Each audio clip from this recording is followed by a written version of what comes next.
The reuse of already run interacting sliding parts of piston rings, pistons and cylinder running surface should be done using common sense and expertise.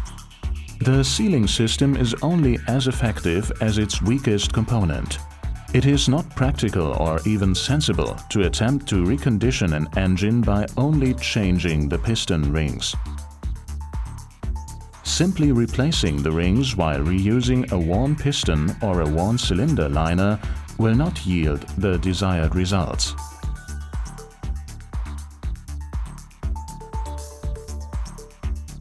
Clean used pistons thoroughly from adhering dirt.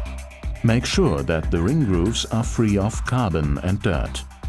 Use a drill or another suitable tool to clean the oil-draining bores if necessary. An important check is the visual inspection of the ring grooves for wear. Small scratches, dirt or unevenness causing a very fast abrasive wear of the new piston rings. Pay attention that no damage is caused to the groove sides when removing the carbon. The lower groove side is a sealing face. Damage due to scratches may use high oil consumption or an increased blow-by gas emission during engine operation.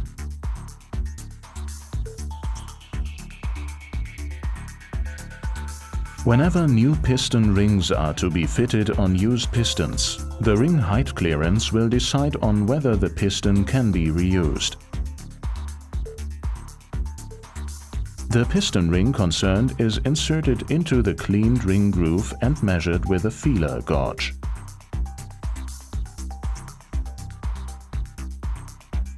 The table shows up to which ring height clearance a piston can be reused. Fitting of the piston rings. It is essential that piston ring pliers are used for fitting and removing piston rings. Attention!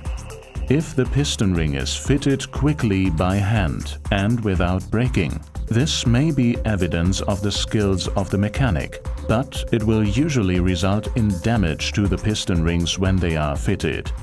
Except of steel rail oil control rings, never fit the rings manually.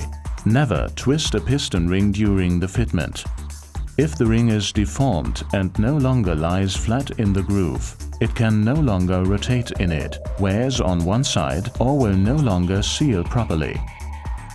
Piston rings with molybdenum coating getting small invisible fractures in the coating, a kind of pre-damage. Due to strong overexpansion, the molybdenum breaks out. Pay attention to the markings. Top means that this side must face the top, towards the combustion chamber. Check whether the rings can rotate freely in the ring grooves. Check whether the ring disappears completely in the ring groove along its entire circumference. For example, the sliding surface of the ring should not protrude over the piston skirt. This is essential since the ring function is not warranted if there is no groove base clearance, for example, due to an incorrect ring or a carbonized groove base. When mounting two-piece oil control rings, always pay attention to the position of the spiral expander. The ends of the spiral expander must always be opposite the ring joint. With three-piece rings, the correct position of the expander spring is indispensable for ensuring the oil scraping function. Prior to installing the piston, always check the position of the expander springs on pistons with pre-assembled rings. The ends of the springs are in a loose condition. Both color markings on the expander spring ends must be visible. If these are not visible, the spring is overlapping and the ring can consequently not function properly. All ring joints of the 3-piece oil control ring, the 2 steel rails and the expander spring must be mounted with an offset of 120 degrees to their counterparts.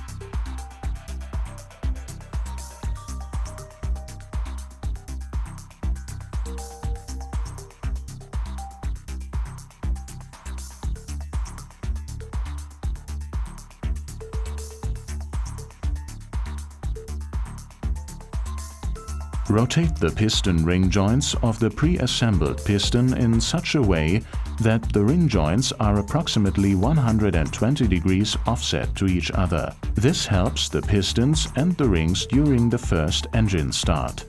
Offsetting the joint ends prevents too much blow-by gas from being produced during the first start of the engine, and therefore the engine starts poorly.